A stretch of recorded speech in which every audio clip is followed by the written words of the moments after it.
సింహాద్రి అప్పన్న చందనోత్సవం కొన్ని లక్షల మంది భక్తులు ఎదురు చూసే రోజు. అసలు ఆ రోజే స్వామివారి నిజరూప దర్శనం ఎందుకు? చరిత్ర ఏం చెబుతోంది? ప్రహ్లాదుడి కోరిక మేరకు హిరణ్యకశ్యపుని చంపిన నరసింహావతారం, హిరణ్యాక్షుని చంపిన వరాహావతారం కలిసి సింహగిరి కొండపై ఏర్పడిన విష్ణుమూర్తి అవతారమే శ్రీ వరాహ లక్ష్మీ నృసింహస్వామి అవతారం. కొండపైన కోవెలను ప్రహ్లాదుడే నిర్మించాడు. అందుకే ప్రధాన మండపానికి ప్రహ్లాద మండపం అంటారు. కొన్ని సంవత్సరాలకి ఆ ఆలయం మరుగున పడిపోయింది.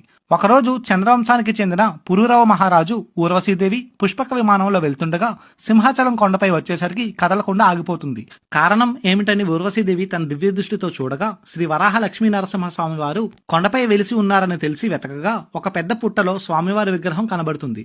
అప్పుడు గంగధార ఆ పుట్టలో పోయిగా శ్రీ వరాహ లక్ష్మీ నరసింహస్వామి వారు విగ్రహం బయటపడింది. అలా స్వామివారు బయటపడిన రోజే అక్షయ తృతీయ. అప్పుడు స్వామివారు పురూరవ మహారాజుతో నన్ను ఇలా ప్రతి అక్షయ తృతీయ రోజు నిజ రూపంలో ఉంచి మిగిలిన రోజుల్లో గంధంతో కప్పి ఉంచండి అని ఆదేశిస్తారు. అలా అప్పటి నుండి అక్షయ తృతీయ రోజు మాత్రమే స్వామివారి నిజరూప దర్శనం కలుగుతుంది. స్వామివారికి సుమారు 120 కేజీల చందనం పోస్తారు. మొదట విడతగా అక్షయ తృతీయ రోజున 30 కేజీలు, తర్వాత వచ్చే వైశాఖ, జ్యేష్ఠ, ఆషాఢ మాసాల్లో పౌర్ణమి రోజుల్లో 30 కేజీల చొప్పున చందనాన్ని స్వామివారికి పూస్తారు.